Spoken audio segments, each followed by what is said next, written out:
Yeah. What's up? It feels. This is not a fever dream, guys. We're back. We are back for. We're scheduled. Second week in a row. Oh man. Oh man. This is good. We should do the intro good. just for that. We should just go into the intro. All right.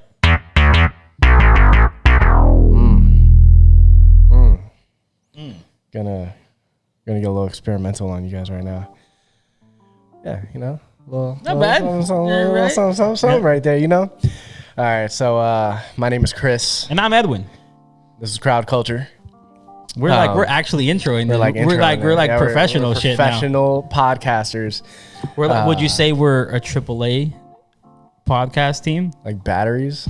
No, not like Little batteries. small batteries. No, of podcasts. AAA like what they call high gaming companies, like the tent poles, the big gaming companies like Square Enix, EA,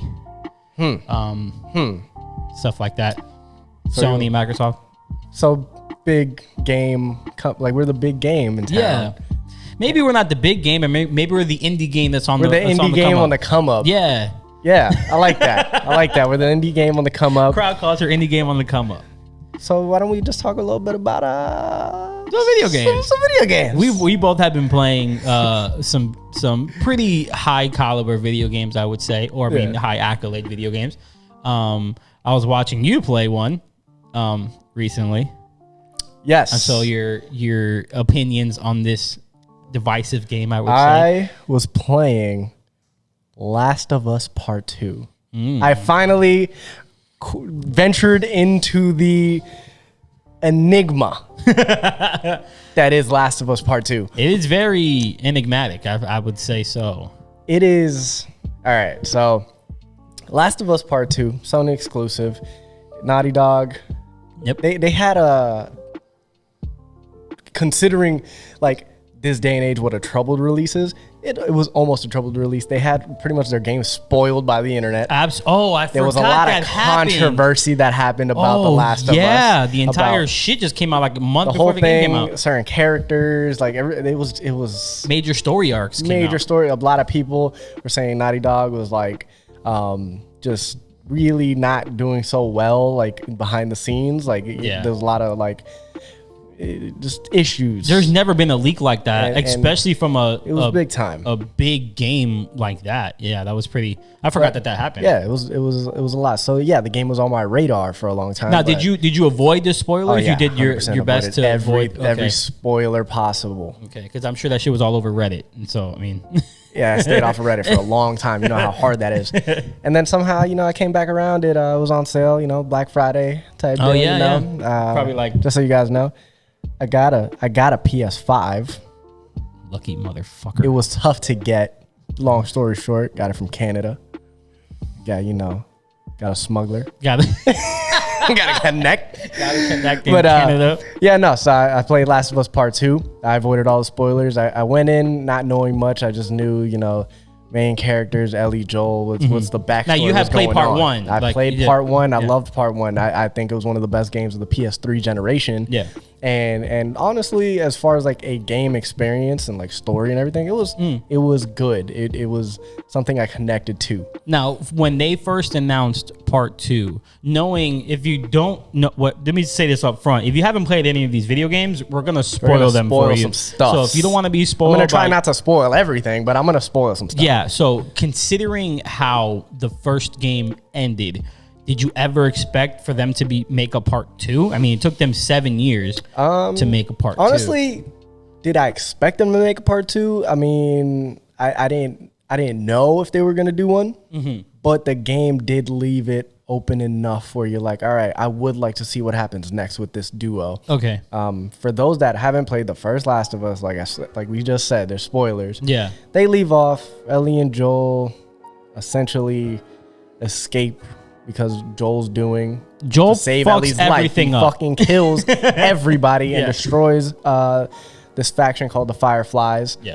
And they were supposed to be this last hope for humanity in this zombie-like apocalypse. Yes. And so then we just catch up with these characters, and I didn't know where we would go from here, Exactly. like from that ending, but it was years into the future is where we catch up with everybody. And honestly, I didn't expect what I played. So you weren't expecting to them to go that direction with the game. So I was like, all right, which what's I think is a lot next, of right? a lot of people are. But essentially they don't go into the whole like, oh, how did they find the next place to go? And all, no, they were just like, we just jump right in. We're here now. The future. There's like encampments. Y'all seen Walking Dead? There's a little town that's thriving, stuff like that. And we're like, oh snap, like things are just going, like kind of life is their own moving slice of civilization along, and then things take a turn, a big turn. I'll try not to say what it is. I would say the biggest of turns, but it was a big swing. Do you think we can go this whole episode without I'm gonna try. spoiling? I'm gonna try. I don't know, man. I'm gonna try because it was one of those. Because I have a very big gripe with the game that I don't know if I could get into without actually spoiling the game. Okay, let's spoil the game. Yo, they killed Joel at the fucking very beginning. You gave no warning. You gave no warning. I already told them everybody we're spoiling this shit. You gave no warning. So they kill one of the main characters of this story. Yeah, like especially the first game. Hour into the game. The first game, and I was like, "Whoa!" But it's like it's an emotional, like, this is what we're hung up on now for the rest of the story. Is this moment that just happened? That's the motivator. That's the motivator. Everything and I was like, for the rest damn. Of the game. I know it's a video game character, but damn, this is a guy like I spent hours with this guy. You know, literally I like this guy. You know, tens of hours. We seen things happen. You know, his daughter passed away and all this stuff. Like we were there for that. I was like, damn, that's my dude Joel. And he saves his surrogate daughter, and then he fucks just everything up. Gets deaded like instantly by a very, very divisive character in video game history now. Yeah. Abby. Abs. She has abs. Lovingly known as Abs. And big arms. I'm a big fan of Abs because she's a strong ass woman. She's yoked. But I'm talking yoked. Which is awesome. And she gets it done. She's a badass. Hell yeah. But that's the big divisive thing about this character. I mean, this is the first time I can remember a game giving like two characters the equal amount of time telling a story on opposite ends. I mean, before the game came out, like all of the reviewers and everybody who got the game early weren't allowed to talk about the whole Abby side. Yeah. Because it was supposed to be the big reveal secret and everything, which is interesting. But with each character getting their own time to tell their story, I think that in and of itself caused a divide within the people who played the game. Typically when people play video games and even watch movies or read a book or anything, there's a protagonist, antagonist, right? Yes, yeah. And usually we side with the protagonist. That's just a general thing. It's not always the case, but we side with the protagonist. We think they're the good guy. Mm-hmm. They're the one that's going on an honorable mission to fix whatever conflict they're going through. We've been given the right motivators to be on their side. So that's usually the case. And that's kind of what happened here, where we're thinking, all right, we are 100% behind Ellie and Joel and this whole group of people that we've known for years now. And then the game decides, hey, I know you like these guys because you're so familiar with them. You just played 10 hours. You just played another 10 hours with them. But we're gonna do something called, tell the other side of the story. Yeah. And it literally makes, in this world, that to me was actually one of the things I enjoyed the most about it. Yeah, I mean it's a different perspective on like a game. I've never played a game like that. I've never seen a game like that. It felt like a whole new game to me. Yeah. And I was like, I kind of like that because it was interesting. Yes, at first when we were like, okay, cool, we played this whole amount of time with Ellie, this person that we've been with for the longest time. We're trying to avenge Joel's death. Mm-hmm. And yeah, I'm like, yeah, let's go, let's do this. Yeah. And then the second, and Edwin and our other roommate Bones were watching me play. It was like a movie night every time we were playing. We were watching me play. Mm. The second we transitioned into playing as Abby, halfway through this game, both of them looked at me because they knew what was coming. Yeah. And I was like, oh, you got to be fucking kidding me. Why is the game making me do this? Yeah. I don't like this chick. She killed Joel. Screw her. Now I have to sympathize. And now I got to play as her? Yeah. I'm like, no, I don't like this. That was probably the part that I'm sure the people at Naughty Dog were like, we're going to fuck with them. Some people. We're going to fuck with them. We're going to do this. That, if it's just plain black and white like that, that's very interesting. and I love the concept. But where the game takes you in the questions that it asks the player to answer, which we can't answer because the game's giving us the answers in the end. There's a lot of stuff that I don't agree with how. Yes, we did have a conversation about they this. go along with. I think in the end, I agree with you with how we. I'll try not to spoil the end of it. Yeah, how we feel about the ending and how we feel about certain characters, the main characters in the game, and what decisions they made. My biggest gripe with the game is that I feel like the game leads you to believe that this game is all about the sins of the father, quote unquote. The sins of the father, Joel, and then Abby's father has something to do with the game. Yeah. So the fact that these two main characters, they didn't do anything. Yeah. But it was the sins of somebody else, the actions of another. Yes. That essentially became their motivations and drove them to do things. Exactly. I find it really weird. Not weird. I know why they did it, but I would have much rather dealt with the outcome of Joel's decision at the end of the first game. In this game, he doesn't have to deal with the consequences. Technically, he does. But he doesn't. He doesn't have to answer for anything. It's answered for him. It's answered for him. Which I think is a big. That wouldn't be wouldn't be a big issue if the main point of this game is his actions and the actions of the other father in the game. They don't.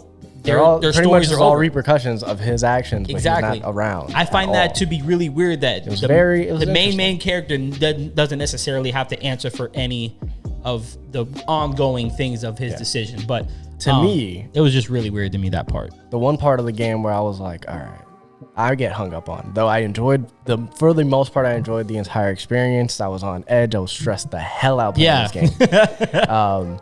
But to me, at certain points of the game, with both characters at some points, I did feel like it's different from watching a movie or something like that, where you're with the character for like a shorter amount of time. Yeah. But with like a game, especially one this long, you're controlling the person, but essentially it's always their mindset, their decisions that you're going along with. And if you don't agree with what's happening, you still have to do it. And there were so many times where I was like, why are we doing these things? And yes, I have knowledge that these characters don't have of certain, which makes it more frustrating. But it makes it so frustrating to have to play out the decisions of somebody who's just doing something that you don't agree with. And like that exact point where the characters are doing some things as if they know the information that you know, but there's no way they can know that information. There's moments that you're like, all right, you're carrying out this action. It's like, oh yeah, but it's, then I'm like, how do you... You wouldn't know that. How do you know this? So it's like, there was like slight inconsistencies with that. And it made it to be like as good of an experience as it was, as engrossing as it was, because there were times where I was just like in it. Like, oh yeah, for sure. This is the world it is, and there was so many good moments. And then there's, right after those moments, there's times where I kind of get pulled back out, where I go, this is a glaring thing to me. Yeah. Where I'm like, there's no amount of like video game plot armor shit that can help this. This is too obvious to me. Yeah. And that kind of just makes me think, like, I'm like, all right, cool. Can I accept that and make that, you know, can Last of Us 2, with all the shit that it did, still be a good ass experience?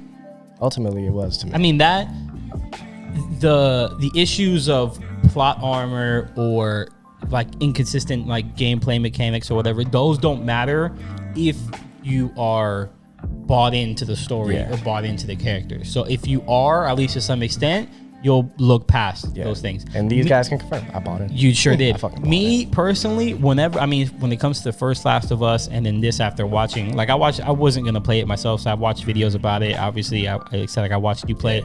I can't play those games. They're scary. Not only that, but just like the amount of dread for dread's sake. I'm not gonna lie, like, it was an exercise. God. So we talked about it too, the movie Devil All the Time, where it was just like, oh my God, it's just dread for the sake of dread, and just it's fatiguing. And yes, this game was an exercise in just patience. Like I can kind of say, like, if you're a masochist, play Last of Us because Sure. you're probably gonna enjoy this shit. It's just pain for pain's sake. Oh my god! But at the same time, I get like video games as art, and this is a narrative and a story. Yeah. And I was like, you know what? I kind of appreciate that. But instantly, as soon as I finished that shit, I needed something like, A I need palate something cleanser. completely different direction because I cannot do that again. It took me. I needed like times to just like literally. I've never had that feeling of when I'm like, I need to put the controller down right now because I breathe. cannot continue to do this. And this is coming from a player that plays Dark Souls I and play Bloodborne like Dark and Souls shit. and Bloodborne and Demon Souls. I'm playing fucking like Hades, like literally the hard, like these games that are just ridiculously hard.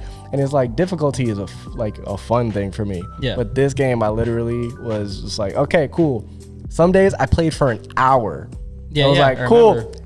I need to put it down right now. I'll come back to this. Because I feel like Jesus. like the game, the main message or one of the main messages in this game is like, hey, killing is bad, but then You're gonna kill. the game makes you kill 1 million You're people. gonna kill and people with names and Dogs? like, dogs and like it's stuff where I'm like, damn, this sucks. So like the fact that the game is like, hey, your actions of killing people have consequences, and this is the shit you have to deal with.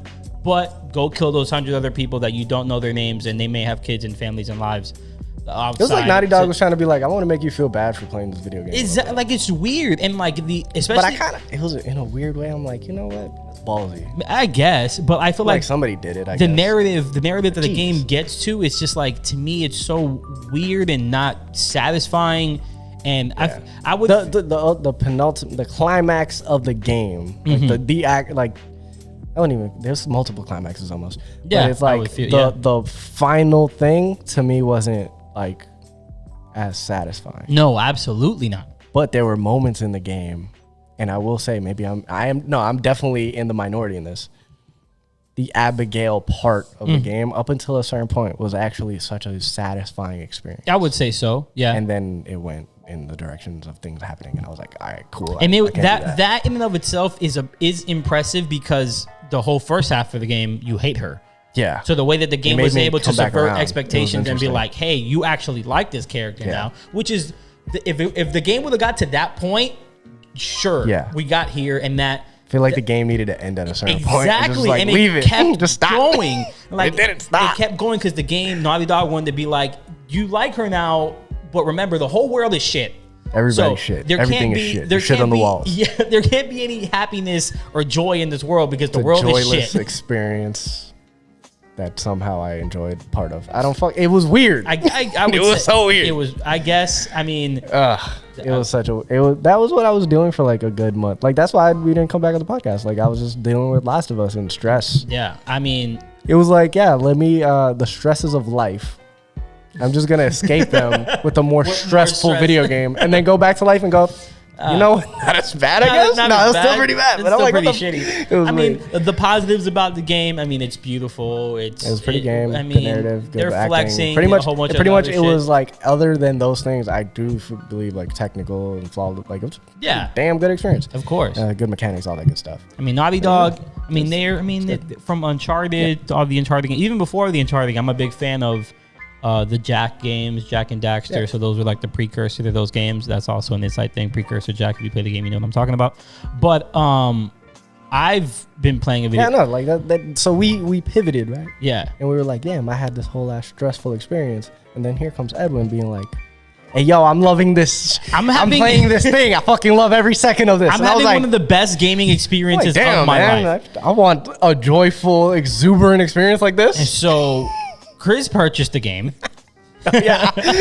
So to preface, because Edwin was telling me about things going on in this specific video game, and he's like selling me on this game, like, damn, I really want to play this. And then I'm like, wait a minute, I already bought this game. I gave you the playing copy. his copy. So you could play it while I'm like, I have my backlog of games to play. But I'm like, damn, you're selling me on it. I've already bought it. Damn You it. already bought What it. are you talking about? This game, Ghost of Tsushima, is one of the best gaming experiences I've ever had. Now, after seeing Last of Us Part 2 and playing through most of Ghost of Tsushima, I'm almost done with the game, I think.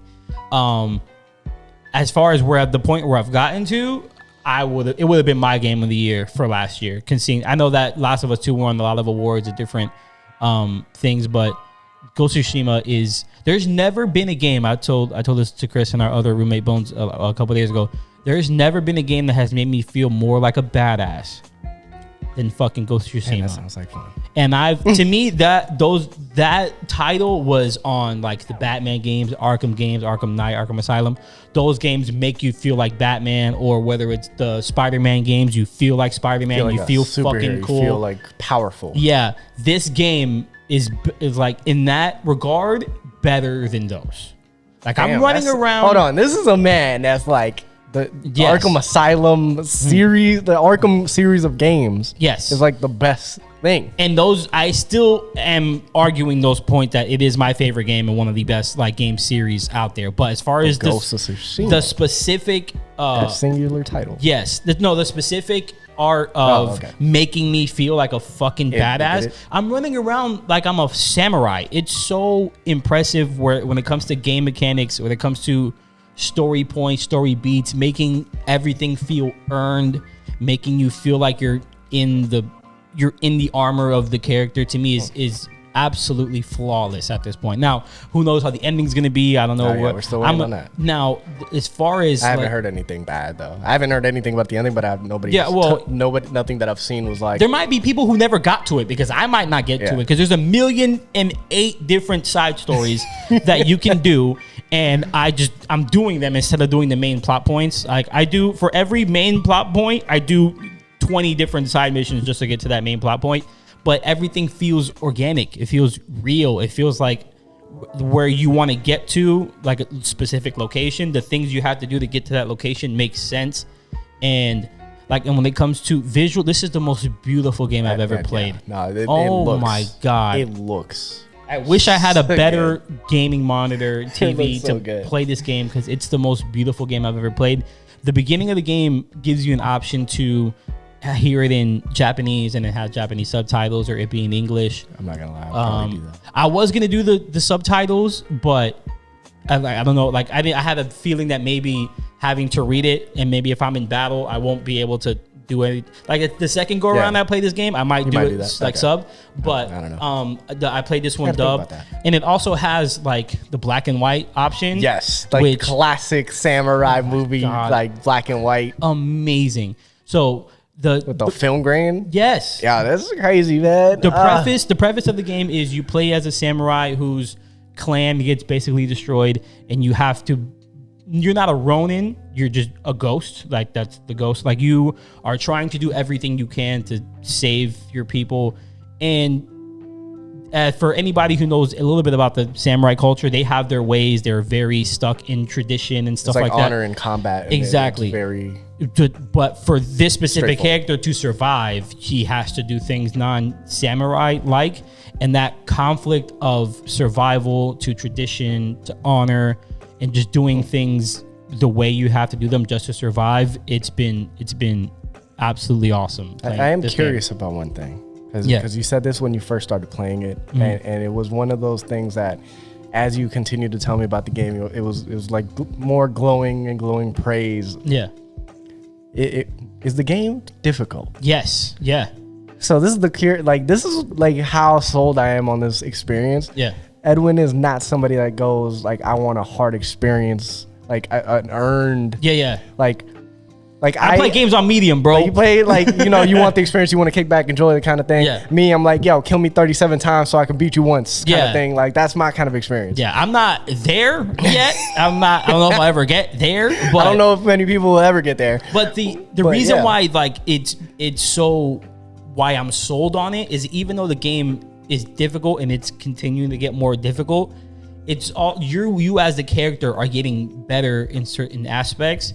And it feels earned. I like that. Having to fight different enemies, you have to use different stances, you have to use different attacks, but you learn to do those different attacks in progression naturally within the game.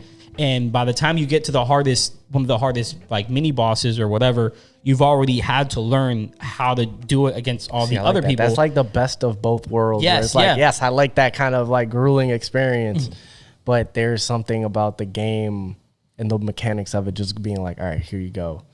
as you get everything. It's like, here are all the tools you need. Yeah, and even Use if you don't want to go full samurai, like the ghost aspect of it, you can do like hidden shit, like stealth kills, arrows, poison darts, kunai, everything. Like you can just hide in the shadows and kill everybody from a mile away, and then you can still you accomplish the same thing as if you come in and you kill 18 people with a sword to the neck.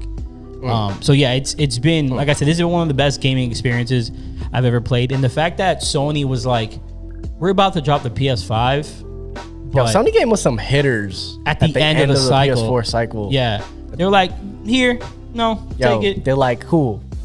God of War, Last of Us 2, Ghost of Tsushima. Yeah, fucking Sekiro, even that's not a Sony exclusive title. Yeah, they were just games coming out left and right. And I'm like, damn, there's too much stuff. I can't play. If they would have waited to drop Ghost on the as a launch title, it would have been, oh my god, it would have been sold. It was sold like hotcakes. Yeah, it would have been off the shelf. That's the crazy thing. Like PS5 sold like crazy, and there's some like there's nothing really new to play on it, like exclusively on the PS5, except for like Demon's Souls, which I played. Yeah. But not everybody plays that. But yeah, like that is the cool thing of like these games are still so good and so like fully fleshed out and look visually so appealing, and the technology, like they're just grabbing everything they can out of that last bit of PS4 goodness. And the fact that they didn't care, like cool, you can still play it now. And here, play like, the game. This is amazing. We don't care. Play the game. I mean, there's a lot of stuff happening with the big gaming like companies. Obviously, Sony, Microsoft is dealing with its issues. Nintendo is dealing with some stuff. So I think we can get more into like. I mean, we should talk about the big boys of video games and kind of what they're doing a little bit, because we have thoughts. We got takes. Got a little bit. We're going to the takes. We're back with the takes. Back with the takes after this break. After this break. That rhymed. Yes. Take after the break. After the break. Take after the break.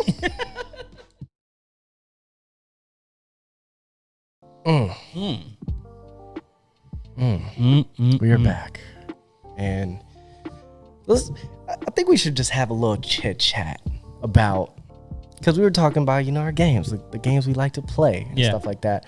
But we I guess we got to get into the geopolitics of the gaming industry and what is going on, because honestly, it's an interesting time. When's the last time you own a Switch? I do own a Switch. When's the last time you wanted to play a game on your Switch? Well, that's not fair. So I just recently bought Hades on there. Oh, that's right. Fantastic indie titles. It's freaking awesome. It's cool. Yeah. Now I will counter that and be like, all right, when's the last time I wanted to play like a Switch exclusive game? Yeah. And I'm like, it's been a long time. Like I have a few. Yeah. There hasn't been like anything that's made me go, yeah, I need to pick this up right now. They're mostly the games that I just haven't gotten to. This past week, there was the first Nintendo Direct conference in over a year and a half. So everybody was like, "Oh, they're gonna almost a year and a half." Almost a year and a half.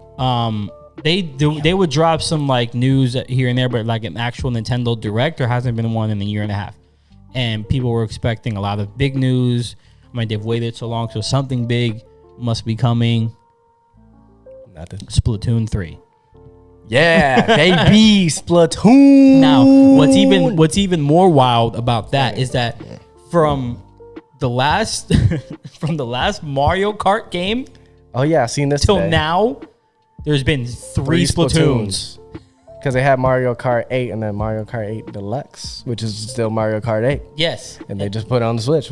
Don't get me wrong, fun ass game. Yeah, but when's the new something come? Like, yeah, we had Mario Odyssey. Yeah, Super Mario Odyssey. That was at the beginning of the Switch cycle. Switch cycle. We had Breath of the Wild at the very beginning of the Switch cycle. Yeah, it's it. And then Animal Crossing. And Animal Crossing. Which exploded phenomenon. and it's great. Biggest phenomenon. Yeah, I get that. I love Animal Crossing. Was great. Tom Nook. Stop fucking hustling, hey, bro. Yo, bro. I mean, Tom, if I see you on the street, bro, you ain't getting no coins from me, bro. You can send your little nephews at me. They ain't gonna do nothing, dude. Shit. Kick you into a trash can. Got me, Tom. Shut. Fuck up, Tom Nook. But yeah, no, there hasn't been a lot for me to like get like looking forward to. Like I have the Switch and I'm happy I have it. Yeah. Like, it's a fun device to use. But I'm like, yeah, when we gonna have something like the next thing? Because it's always nice to have something to look forward to. They've only dropped like Pokemon was cool, but you know, that was it. I mean, they were supposed to drop information on like a new Pokemon game that they're working on. Like, I was waiting for like the next Metroid. Oh, there's Pokemon Snap. So I'm not. There's that. I get people like Pokemon Snap, but I'm not the biggest fan. Is of that Pokemon enough? Snap. Is Pokemon Not Snap enough for me? Is Pokemon Snap enough to someone that doesn't own a Switch to buy a Switch to pay Pokemon? People Snap? are still gonna buy the Switch. As we saw when the pandemic hit and everything, true. everybody bought a Switch. That's true. But people are still playing the same damn games. Yeah. Like only people that I know that bought a Switch, they're playing Animal Crossings or a bunch of indie titles. Pretty much. That's it right now. Yeah. That's all they're playing. Yeah, because nobody's buying a Switch to play Mario Kart. Nobody's buying a Switch to play Mario Odyssey. Nobody's buying a Switch. They might be buying a Switch to play Breath of the Wild. Like I got Breath of the Wild. That game It's is a 4 years freaking old. phenomenal game. It still holds up, but it's like cool. That came out at the very beginning. Yeah. When do we get like the next new, like not even new IP, but just something like to go off of? Like the next Switch game, and it's not even a Switch exclusive that I'm looking forward to. Yeah. Is Persona 5 Strikers, and that's just Persona 5, which I fucking love. And You just bought Persona 5 Royale. I just bought from the Persona 5 Royale, and the last Persona 5 I spent like almost 200 hours in. I'm gonna spend like 250 hours in this next one, Yeah. and then I'm gonna buy some more Persona. But that's just me. But how many people are out here just Probably buying all not this that stuff? much. Not that much. So what are people doing? Oh, they also announced Mario Golf. Great. Yep. Mario Golf. No Mario Strikers. No Mario Basketball. Also Mario Basketball. No Mario Strikers is not a bad game. Look, like the soccer one's okay, but I like the basketball one Like too. I want to me, I was like the Switch. I was hoping we were gonna get just like a lot of these titles that it'd be nice to just have on the go. And yeah, we do get some of the stuff, but it's a lot of like old games coming out, remastered stuff. Yeah. So yeah, I mean, they dropped Mario, like 3 Mario mastered games. Yeah, but like you remastered get your Witcher, you get your Dark Souls 1, you get L.A. Noire came out on the freaking Switch. yeah, Like what? that was weird. But I'm like, yo, like, all right, cool. Obviously, it's a lesser powered device, but when are we getting that real like?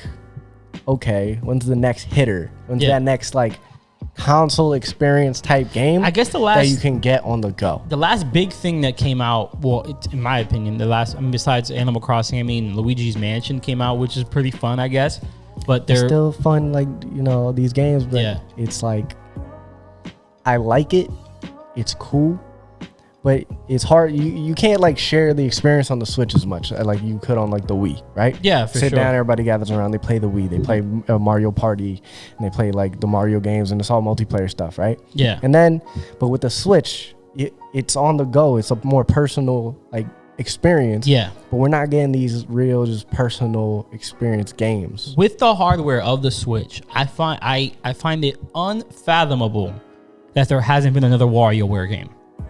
You get a little The Switch WarioWare. is made for WarioWare. Like there's games coming out. I don't understand. The next Bayonetta's coming. No more heroes. But it's a lot of stuff that not everybody knows about. Like Why you got to not- be a fan of these things. Why hasn't there been a new Metroid? But that's the thing. We're all waiting for the next Metroid game. Why? I mean, a new Mega Man game, a new a Metroid game, WarioWare, Mario Party. Where's the Mario Kart? Where are all these games? I don't understand. Let's get something going, man. I don't And understand Nintendo. what Nintendo's doing. And then Let's get a little something going. Nintendo has never been an advocate for the most powerful type of hardware, but people have been It makes some great expecting a experiences. Switch Pro for years now. At this point, they came out with the Switch Lite, which is great. There's rumors and it's gonna happen, It though. gets the job done, but I mean, But we're just still waiting with bated breath on the next thing that's going to change and revolutionize this experience that we not saying we're tired of, but it's one of those things where the Switch isn't now your main console, it's your secondary thing that you have. yeah, for A lot of sure. people that have Switches, they got the other thing that they're playing for the most part. Then they go, cool, I got the Switch, I play a little something on the go. Yeah, pretty And much. I'm like, cool, if that's what they want to do, so be it. I mean, Nintendo But still I'm makes like, their money anyway. I still would love to have like the thing where I go, cool, ayo, PS5, I love you to death right now. I'm gonna play my Switch for a while, but it hasn't happened. it's not yet. happening as It's of not yet. happening anytime soon. But There's I mean- still something to be said about these experiences where I'm gonna like, yeah, I guess I gotta carve out a big old chunk of my day to sit at my house and play my PS5. And get scared of The Last of Us. I want that same experience though. So, but like on the go, and that just hasn't happened yet. I know people that have put hundreds of hours in Animal Crossing and Mario Kart and these games, which is great. In a way, there's like these experiences that are like cool, but they're built to like eat up time. Pretty much. And it's not necessarily like a thing that'll stick with you. And I want the thing that'll stick with you. I agree. Now, on that same token, is there anything that sticks with you when it comes to Microsoft right now? No. I was going to try to make a joke, but I'm like, no, this is Microsoft in itself. Yeah. Is a little bit of a joke to me right now. The things that they're doing. It's just so odd to me. I will never get over the E3 or the whatever conference that they had where they announced they had a game trailer for the new Halo. And it was so weird. Oh, man. The gameplay and the cinematic trailer that they dropped was so weird. It was still loading. All right, so here's an industry secret, which was weird as hell to me, right? So usually these games, when you're presenting it, you want it to be its best version possible. Exactly. You don't want it to crash. You don't want any hiccups. You don't want any to pop in, all this stuff. So usually, yeah, they'd be like, all right, this is going to be on this console or whatever. This is going to be the experience. But it's really playing off of like a computer that's built to make sure that a $9,000 computer perfectly, right? So when a game doesn't run perfectly at your presentation, that means that the game is not ready. It's not ready. And people lit Halo Infinite on fire to the point where they were like, yo, this game's not ready. Pull it back. It was supposed to be the thing that made you buy an Xbox Series X. Like, this is it. You buy the console for this. They dropped that trailer, and within, I would say, 5 days, 343 was like, it's not coming out anytime soon. Don't. But the fact that why did it take the public being like, that's not it. That's not what I've been waiting 5 years for. Specifically Microsoft, because we can get into like other studios doing stuff, but Microsoft in itself, specifically what they do, is really weird sometimes. It seems like they don't pay attention to what, like they just go, I got an idea. And instead of going, let's run it by a few channels and see if this is cool, They run it up a couple rungs and a couple rungs of the ladder and go, yo, can we do this? And people just go, yeah, sure, whatever. I mean, we got the money, right? So then, like, that's all you need. All right, they released that, the gameplay thing for Halo Infinite looks like trash, and then the internet sets it on fire. They got to pull it back. Yeah. And then recently they go, okay, cool. Yeah. Because they have their Game Pass, which is a great freaking deal, and then they got the Game Pass combined with their Xbox Live thing, and it's also a fantastic package. Yeah. So they're like, I got an idea. How do we make people all buy Game Pass, which is like $20 a month, with the Xbox Live thing? What if we take Xbox Live, that's $60 a year, and just double it, because for the fuck of it, and make people think, all right, we're gonna buy. People will think I'm just gonna buy Game Pass and Xbox Live, right? That's how it's gonna work. Yeah. No, that's not how this works. Yeah, no. You don't do that. You don't go, okay, cool. For no reason, no added value to the product that you are doing, do you go, yeah, give me double. Pay double for this. Nope. Especially when you have a competitor right across who's doing really well going, yeah, why are we going to do that? Nah, we're staying the same, cool. bro. Like, what do we do? Like, yeah, we got great value. We're doing the same shit you're doing. Especially with Microsoft, who isn't offering anything new. And they don't got the new stuff yet. And guess what they did right after that? It took like not even 24 hours, and they tweeted out like, oops, we shouldn't have done that. It's not going up in price. Sorry about that. Hey, we're going to actually give you guys some stuff because we fucked up. I was like, y'all. This, like, to me, Microsoft, and I'm going to talk about another company in a second, but Microsoft has gotten to the point where like they feel money is the answer to everything. So with them in the process of purchasing Bethesda, that was fucking enormous. Yes, huge, amazing. Now, do you know that deal is not finalized yet? What the fuck? The deal is not finalized yet because the courts are like, is that cool? Can they just own all that shit? Because Bethesda's a huge studio and they have their hands in a whole bunch of shit. The deal is not in yet, but I feel like for the past like 4 or 5 years, Microsoft's MO had been like, we're gonna buy that studio, we're gonna buy that studio. They're gonna buy up We don't everything. care about what you do with it, but we're gonna buy it, we're gonna buy it, we're gonna buy it, so that we see like we own everything. We're the gaming company. Because they were like, all right, they had a whole fiasco because when they did the Xbox One X, whatever S, Trash. One, not trash, but that it was like, oh, we're all for the gamers. yeah. But we're gonna provide all this other experience, and then they weren't for the gamers. So now they had to backtrack and be like, "We are for the gamers. Look at all these game studios that we bought for you guys. Yeah. we're gonna make this cool. We're gonna give you all the games you want." But it's all the show of look at these things we're doing for the gamers that actually don't happen to direct, like from Microsoft in itself, directly benefit the gamers. It's these studios that are doing this work, that are like creating games and stuff. But Microsoft themselves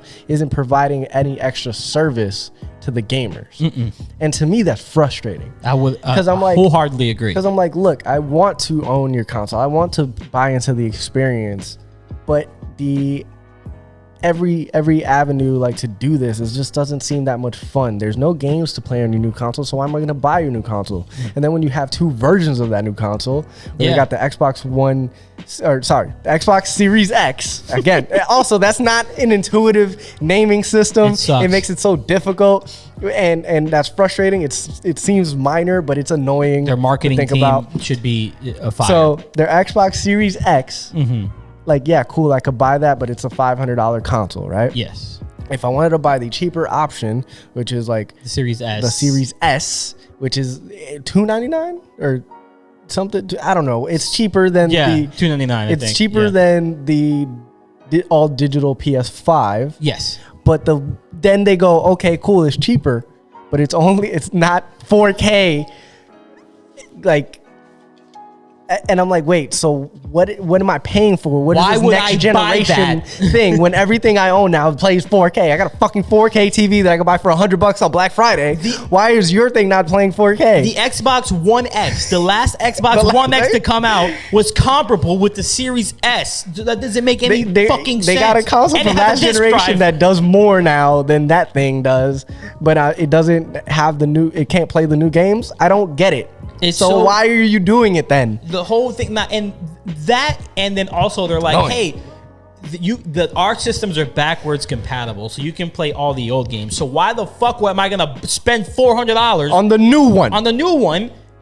So it makes me not want to buy it. It's weird, and it's like, all right, cool, like yes. So like the biggest thing people always tell me is the backwards compatibility. You can play all your old games, and I go, great, but we're going forward in time. Yeah. So as much as I love playing the old games, it's great to go back.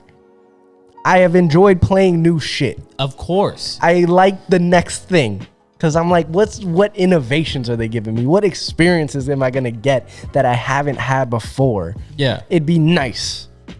So why are we going to stop living on I liked playing this old stuff? Yeah. And we can go, let's play the new stuff. And I'm like, yeah, there's other, like, that's why I'm like, all right, Nintendo, they have some new stuff. When I played it, I was like, it's amazing. PlayStation and Sony, they had some new stuff. It's amazing when I played it. Some of the new stuff on the Xbox was pretty dope.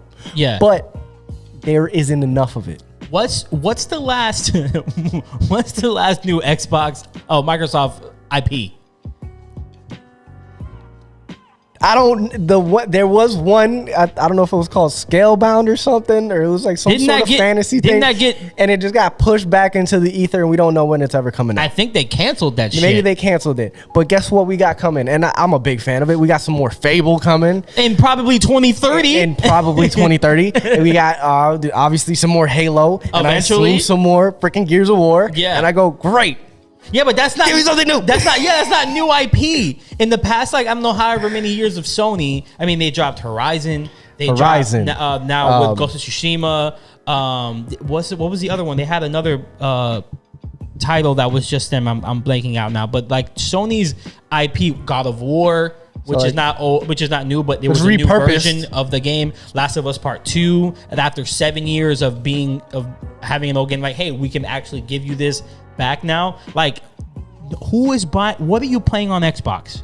Now, if somebody's like, I like the interface better, I like the controller better, I've always played Xbox. Sure, buy an Xbox. I'm not telling people to not buy one, but I just feel like we're airing our gripes with a company that doesn't seem to be having our interest in mind, like as a consumer. I would feel so. Now, don't get me wrong, Sony has its issues. Sony does have its issues. Their UI, I'm not 100% in on. I think it's fine. I feel like they've always had issues with their online. They've always had issues with their game chat and stuff. There's a lot of performance issues, things like that. Yeah. Overheating. The PS5 in itself, the launch of it, was very frustrating and much of a shit show. Yeah. And I do believe they're not like in a nefarious way, but definitely an intentional way of drumming up more interest to get more people to buy it. Absolutely. That they were like, all right, we're doing all these things, all these leaks and stuff like that. It's going to be here and there. And then it's just a shit show to get one. Absolutely. So yeah, they're loving that scalpers are buying up these things. They're fucking, it's great for them. Each company has their own issues for sure. It is one of those things where I go, for now, I put my money, I'm like, all right, cool, I got a PS5 because it just seemed easy to go, all right, experience is dope. I like what they're doing.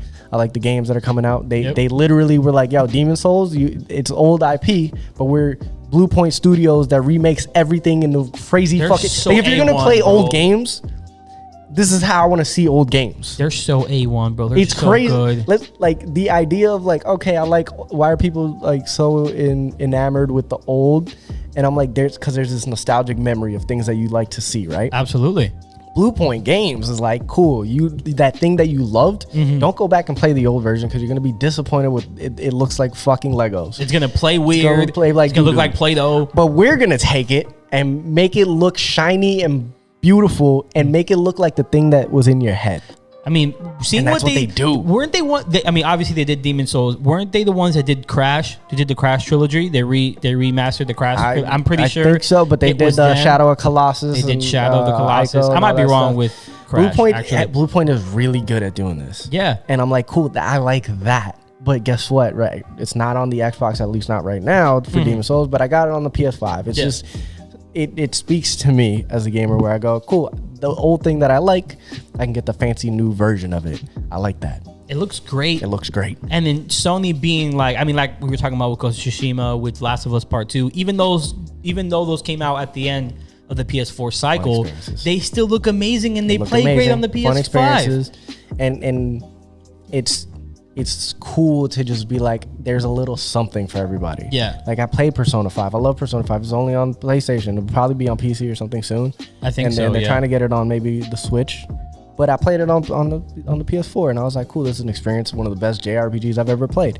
And I get to play it because they're like, hey, you guys like this thing? Let's try to get some of this. You guys like this? Let's get a little of this. Yeah. You love shooting games and all this, Call of Duty? Cool, Call of Duty shit. Oh, left and fucking right. And they get exclusive Call of Duty shit too. Take whatever you want. Yeah. I mean, Sony as a whole, they've tried to do their best when it comes to giving the gamer the best experience possible. They're trying to get every gamer they can. They're trying to scour and grab everybody. They were one of the king of indie developer indie games on their titles. Obviously, I think the indie king is still Nintendo because Nintendo's a great their indie, ease of access for indie developers are fucking awesome. But Sony does a good job with indie companies, I would say, as a whole. Now, going from Nintendo, Sony, Microsoft, there is one other company that I want to talk about. Is it not a video game company? It's Google. I knew where you were going with this. Google Stadia is a fucking garbage fire. Google Stadia is the Quibi of video game culture. Yes. And for those of you that don't know, Quibi actually was the dumpster fire failure. That's for another video. That's a whole nother video. It's terrible. So Google, I think it was like 2 years ago when they first announced it, Google was like, we're doing our own gaming company now, which, to be honest, I don't know why they didn't do it earlier. They have all the money. They have all the analytics. They can do whatever the fuck they want.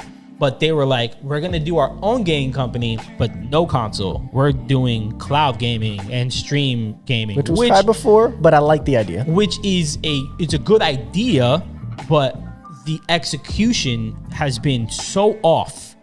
And so weird. So from the beginning, they were like, you want to play our games? You can play our games on anything, on any piece of any device you want to play on. All you need is a controller And if you're going to play on a TV or something like that, you need the Google Chrome, which everybody has a Google Chrome already. And then you're kind of sold on that. Yeah, right?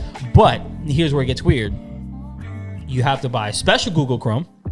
So you have to wait. You have to buy that version of Google Chrome. And then you have to use their controller, which makes sense. They want to get their own money for their own stuff. Sure. Okay. Now, to be able to play the games, you have to pay for the service. So I did not know this. So you have to pay for the service to then pay for the games. I hate this. I hate paywalls. Pay for the service to pay for the game. I hate that. Just as a quick side note, I also hate ESPN Plus when it comes to like pay-per-views and shit. That you got to pay for ESPN Plus and then pay for the pay-per-view. Just suck a dick. I hate it. Hate paywalls. I fucking hate it. Now, I want the thing. I just want to pay for the thing. The whole thing about cloud gaming and stream gaming and shit like that makes sense on paper until you realize what it actually takes internet-wise to play a game comfortably.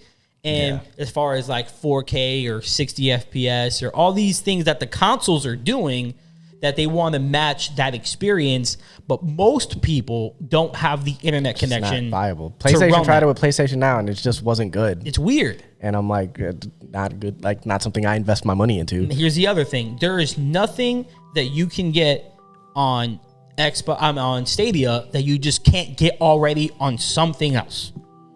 There's no exclusives. In most cases, they don't even have the new games for you to play. So you're paying for the service to pay on the lesser gaming experience to play a game that you probably already own or a game that's several years old at this point. So that in and of itself, I'm not sold. Again, not intuitive enough to, like, not accessible. It's weird. In a way, you're just making somebody jump through hoops to get to the thing where they can just get it somewhere else easier. And then here's, for me, this was the straw that like broke the camel's back for me. So the CEO of the Google Stadia section, somebody was asking him in an interview, like, Google Stadia is not at the point where you want it to be. Can you give me an idea where your head's at, or gaming in general? Like, what are your feelings right now? So we all know that streaming games is huge. Twitch is huge. Big. Facebook gaming is huge. YouTube gaming is huge. Like, that's one of the biggest parts of like the past couple years of gaming. The CEO Google Stadia was like, if you want to stream a game, you need to pay us to stream our game. Yeah, I remember something like that. He said essentially that the streamers should be paying developers. Yes. To play their game, to be allowed to stream it. Yes. That's fucking stupid. That's fucking stupid. Now, the reason why I find that to be extra stupid, when Google Stadia Verse was announced, they're like, we actually have our own studio and we're going to be developing our own games, which would be the thing that would want me to buy Google Stadia. If you have an exclusive game that your in-house studio is making, that you hired all these big name studio execs for, okay, that's the thing that's going to make me want to buy Google Stadia to play your games.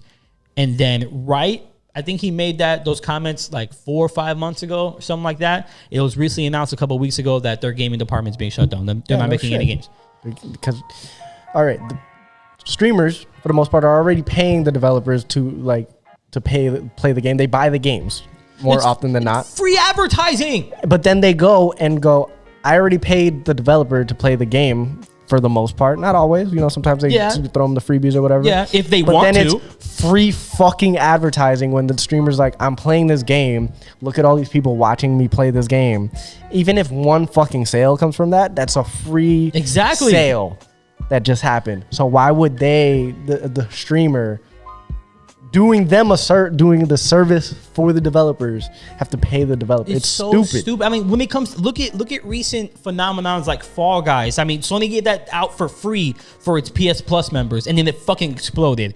Among Us was out for 3 years before the streamers got. As soon as the streamers got a hold of it, it fucking exploded. My best streamer story is when PewDiePie started playing Skate again. Yes, and that game was so old that EA had long since not printed copies on CDs, that the demand to play Skate again, they had to start reprinting copies of Skate. That's wild. For people to buy and play because of one person playing it. And then what happened? Like not even a year later, EA's like, we're making skate. We're making a new skate, and I'm like, that's amazing. I love that. So the power of people and streamers and giving your game free advertising is what you should be focusing on, and not being an arrogant, greedy asshole like the CEO of Google Stadia. You already have all the money. You already have all the analytics. You chose a path. Maybe you're. I wouldn't even call him a greedy asshole. I'm just like that.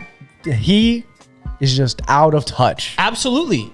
To be heading this gaming company. Absolutely. Completely out of touch. I think he's with thinking with the consumer base. He's trying to think 10 moves ahead. Like, hey, everything's going to be streaming in the future, so let's get a first foot into this service. But if everybody has a console to play on already, so if you're not giving a person an experience that they already don't have to pay for, an incentive to play it on there. Consoles are already like competing against each other. Exactly. In like a fucking blood war to rival all wars, which isn't a real war, but not really. Yeah. But people still on the internet perceive this console war as a thing.